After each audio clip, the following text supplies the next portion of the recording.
Merci. Donc bonjour. Donc aujourd'hui nous allons voir deux cours. Tout d'abord nous allons voir la pathologie de l'œsophage et par la suite nous allons faire donc la pathologie de l'estomac. Concernant la pathologie de l'œsophage, donc on commence par un rappel anatomique. L'œsophage est divisé en trois régions. Donc l'œsophage cervical, il fait directement suite au pharynx. Il se trouve en avant de la trachée et derrière lui, il y a la colonne vertébrale. Sur le côté, on a les glandes thyroïdes et les gros vaisseaux carotidiens et jugulaires. L'œsophage thoracique qui chemine dans le thorax, puis il va rejoindre l'estomac par le cardia et former ainsi l'œsophage abdominal. Sur le plan histologique, l'œsophage, comme tout le tube digestif, est un organe creux qui est constitué de 5 tuniques. Une muqueuse, une musculeuse muqueuse, une muqueuse, une musculeuse muqueuse, une sous-muqueuse, une musculeuse et une adventice. Tous les organes du tube digestif sont constitués de 5 couches. La seule variation, c'est au niveau de la muqueuse. C'est la muqueuse qui diffère d'un organe à un autre. Au niveau de l'œsophage, elle est de type malpigien. Au niveau de l'estomac, elle est de type glandulaire. Donc, c'est uniquement la muqueuse qui diffère. Concernant l'œsophage, la muqueuse œsophagienne est une muqueuse de type malpighienne, c'est-à-dire que c'est un épithélium pavimenteux, pluristratifié, non kératinisé. Il repose sur un chorion dont il est séparé par une membrane basale. Après le chorion, donc, on a la deuxième couche qui est la musculeuse muqueuse, qui est une fine couche de cellules musculaires lisses. Par la suite, nous avons la sous-muqueuse qui est constituée d'un tissu conjonctif qui peut contenir quelques glandes. Ensuite, on a une épaisse couche musculaire. Et en dernier, on a l'adventice qui est un tissu conjonctif et adipeux. Donc, comme on avait dit, l'œsophage, donc c'est un épithélium malpigien, pluristratifié, non kératinisé. L'œsophage, il va s'aboucher à l'épithélium glandulaire gastrique via la jonction œsogastrique. La première pathologie que nous allons aborder concernant l'œsophage, c'est l'endobrachie œsophage. L'endobrachie œsophage ou œsophage de Barrett est définie par la présence dans le bas œsophage d'une muqueuse de type glandulaire. Comme on l'avait vu tout à l'heure, l'œsophage est une muqueuse malpighienne. Donc, l'œsophage ou le bas œsophage, il va subir une métaplasie glandulaire, c'est-à-dire que l'épithélium malpighien va être remplacé par un épithélium de type glandulaire qui peut être soit de type gastrique, antral ou pharyngique, ou bien de type intestinal. Et cette métaplasie, elle est visible à l'endoscopie. Donc, le plus souvent, la métaplasie se fait sur une muqueuse de type intestinal. Donc, le revêtement malpighien est le plus souvent remplacé par un épithélium de type intestinal qui ressemble à l'épithélium des intestins, soit le grêle ou le côlon, et avec risque de transformation maligne en adénocarcinome. Donc, la métaplasie intestinale, elle fait le lit du cancer. Le diagnostic d'endobrachie œsophage est donc conjoint. Il est endoscopique et histologique. L'endobrachie œsophage est une lésion acquise. Elle est le plus souvent secondaire au reflux gastro-œsophagien chronique. Donc, l'endobrachie œsophage, donc, c'est normalement l'œsophage que vous voyez en blanc, c'est un épithélium de type malpighien. Il devient de type glandulaire, semblable à celui de l'estomac ou des intestins. Donc, cet aspect, donc, on le voit à l'endoscopie, comme vous voyez ici. Donc, l'épithélium œsophagien normal, il est plutôt blanchâtre ou rose clair. Il devient rougeâtre lorsqu'il est remplacé par un épithélium de type glandulaire. Donc, cette lésion, donc la lésion d'endobrachie œsophage est visible à l'endoscopie. L'endobrachie œsophage, donc, c'est le remplacement de l'épithélium de type malpigien par un épithélium de type glandulaire. L'endobrachie œsophage est une lésion en elle-même, c'est une lésion qui n'est pas tumorale, c'est pas un cancer, mais c'est une lésion précancéreuse, puisque le risque de développement d'adénocarcinome chez les sujets atteints d'endobrachie œsophage est 40 fois supérieur à la population générale. Cependant, tous les endobrachies œsophages ne dégénèrent pas. Donc, le risque est estimé à 0,3% par an lorsque l'endobrachie œsophage n'est pas dysplasique.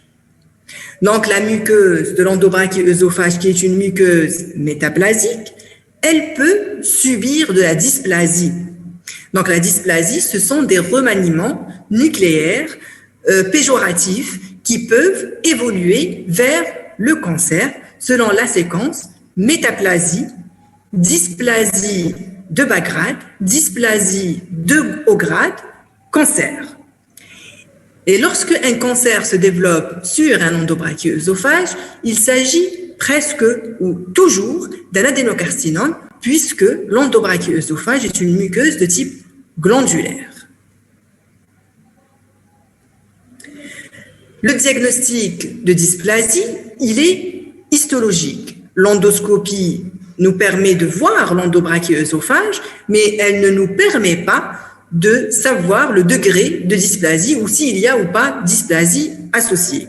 Pour ce faire, il est obligatoire de réaliser des biopsies qui seront analysées par un pathologiste. Il faut savoir que le diagnostic de dysplasie est parfois difficile et dans les cas douteux ou dans les cas de dysplasie de haut grade, il est recommandé que le diagnostic soit confirmé par un deuxième pathologiste expert. Lorsque le pathologiste est devant un endobrachie œsophage, il doit utiliser une terminologie précise sur les comptes rendus.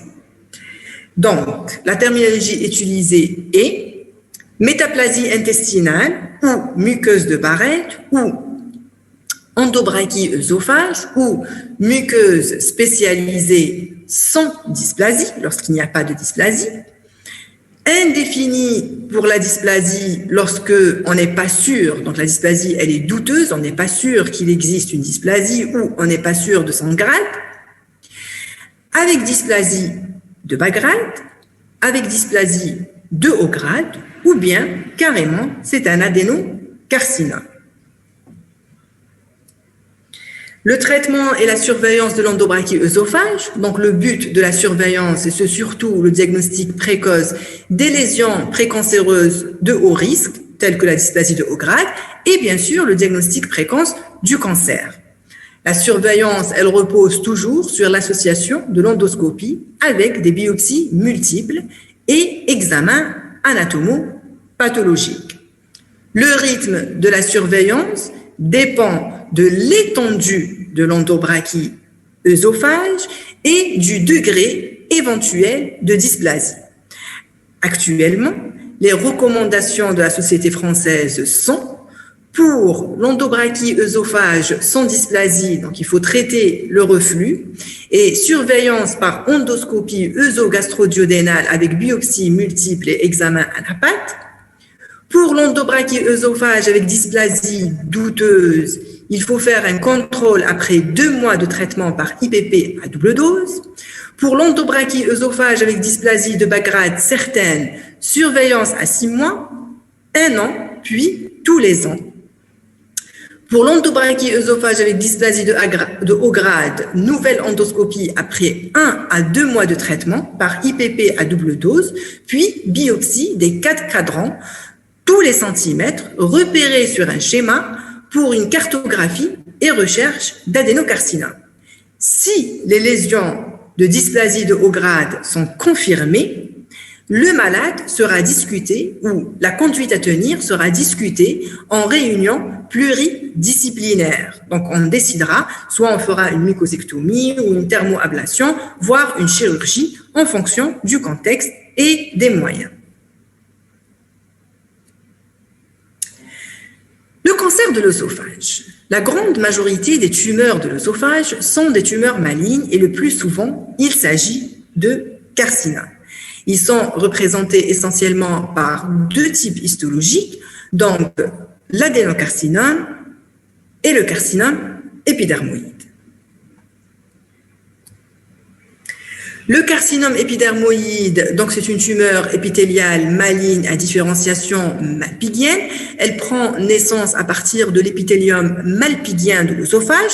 Comme l'œsophage dans sa totalité est revêtu par un épithélium de type malpighien, donc ce type de tumeur, il peut se voir sur toute la hauteur de l'œsophage.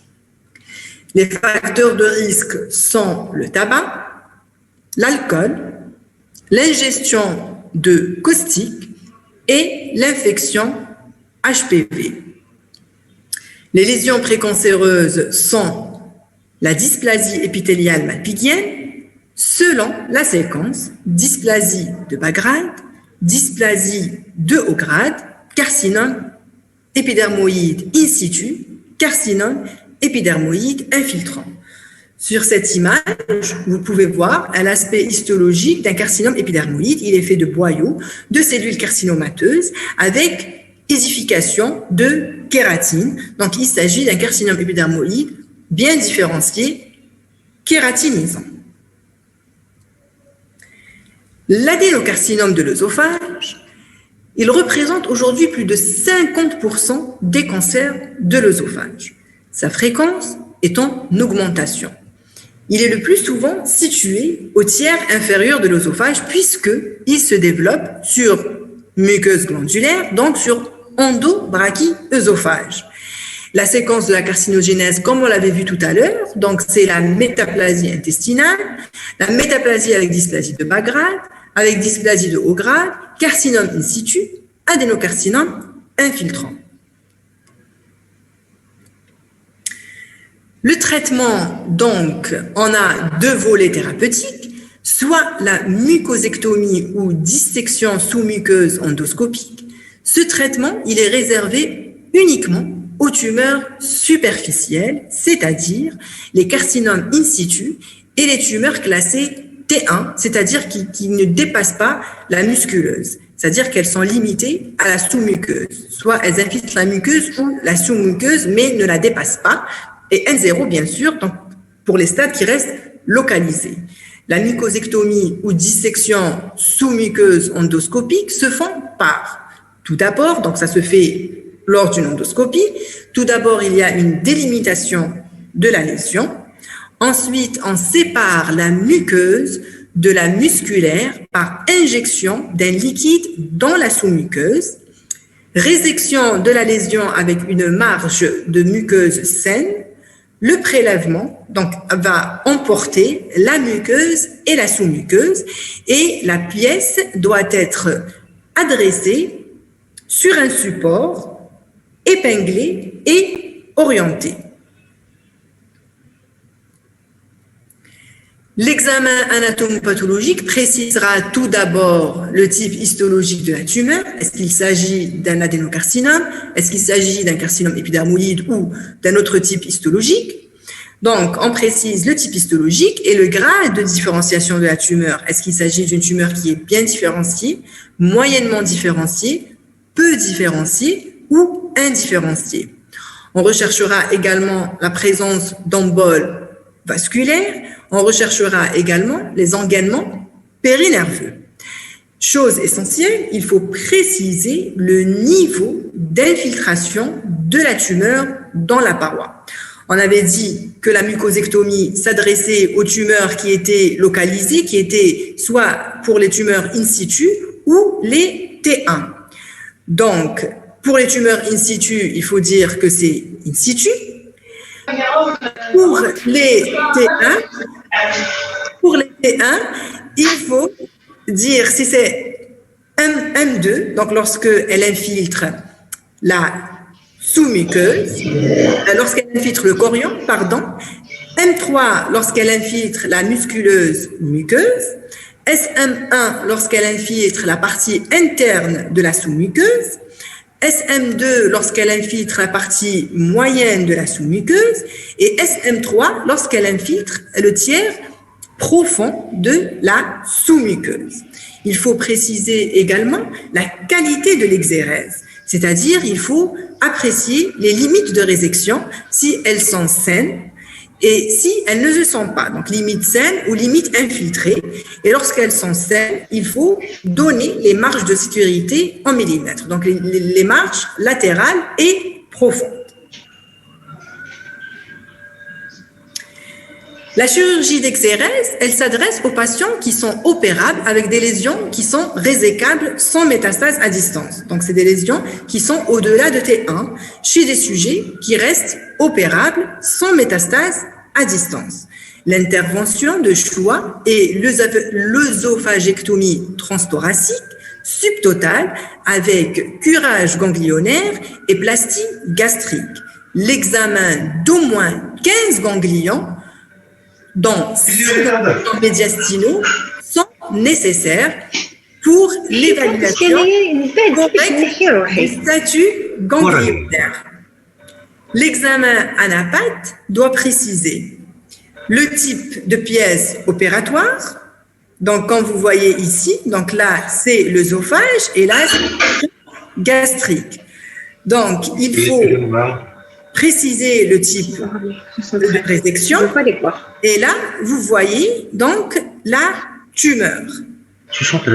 Le type, donc on doit préciser le type de pièce opératoire, la localisation de la tumeur, son siège par rapport aux limites de résection chirurgicale, donc la limite myofascienne et la limite périodique. Le type histologique de la tumeur selon la classification OMS 2019.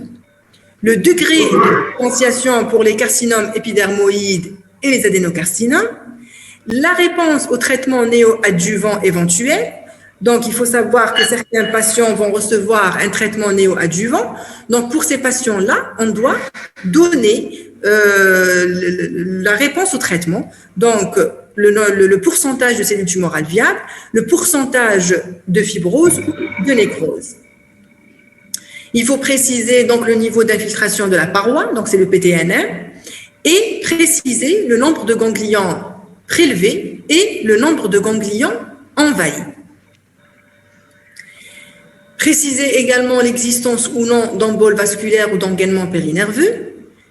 Donner la qualité de l'exérèse, donc les marges d'exérèse, donc les limites distales et la limite profonde. Préciser la classification PTNM en utilisant la classification la plus récente, c'est la classification de 2017.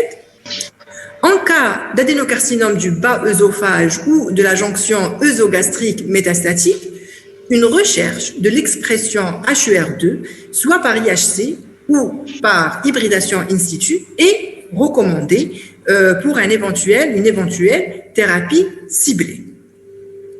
Donc, la classification PTNM pour l'œsophage que nous utilisons, c'est celle de 2017, c'est la 8e édition. Donc, on va apprécier la tumeur, c'est le T, le N, c'est pour les ganglions, et le M, c'est pour les métastases. Donc, concernant la tumeur, donc T0 quand il n'y a pas de tumeur, absence de tumeur. TIS, c'est pour la dysplasie de haut grade ou le carcinome in situ. T1, c'est pour les tumeurs qui envahissent la muqueuse ou la sous-muqueuse. T1A, c'est envahissement de la muqueuse. T1B, c'est envahissement de la sous-muqueuse. Pour les T1A, on avait dit qu'on pouvait utiliser également les subdiviser en M2 et M3, comme je vous l'avais expliqué tout à l'heure. Pour les T1B, donc envahissement de la sous-muqueuse, et là aussi on partage en SM1, SM2 et SM3 en fonction du degré d'infiltration de la sous-muqueuse. T2, c'est une tumeur qui envahit la musculeuse. T3, c'est l'envahissement de l'adventice. T4, c'est l'envahissement des structures et des organes de voisinage. T4A, lorsqu'il y a infiltration de la plèvre, du péricarde, de la veine azygos, du diaphragme ou du péritoine. T4B, lorsqu'il y a envahissement d'une structure ou d'un organe autre que ceux suscités. Pour les ganglions NX, lorsque on n'a pas pu évaluer les ganglions, N0, pas de métastase ganglionnaire, N1, lorsqu'un ou deux ganglions sont infiltrés, N2, lorsque 3 à 6 ganglions sont infiltrés, N3, lorsqu'on a 7 ou plus de ganglions infiltrés. Pour les métastases, M0 lorsqu'il n'y a pas de métastase et M1 lorsqu'on a une métastase à distance. Est-ce que vous avez des questions? Je ne sais pas comment on va...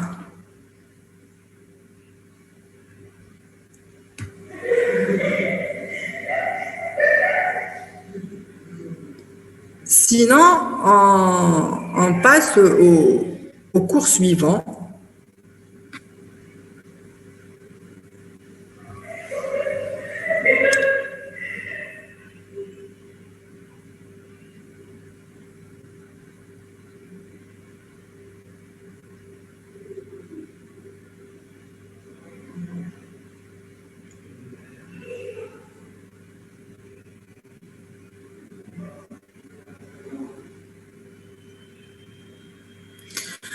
Donc, s'il n'y a pas de questions, donc on peut passer au cours suivant, qui est la pathologie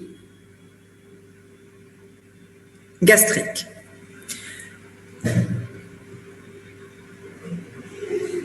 Donc, on commence toujours par un rappel anatomique. Donc, l'estomac est un organe musculaire en forme de J qui est situé dans la partie supérieure de l'abdomen. Il comporte 4 régions. Le cardia, qui est la région initiale, donc c'est l'abouchement de l'œsophage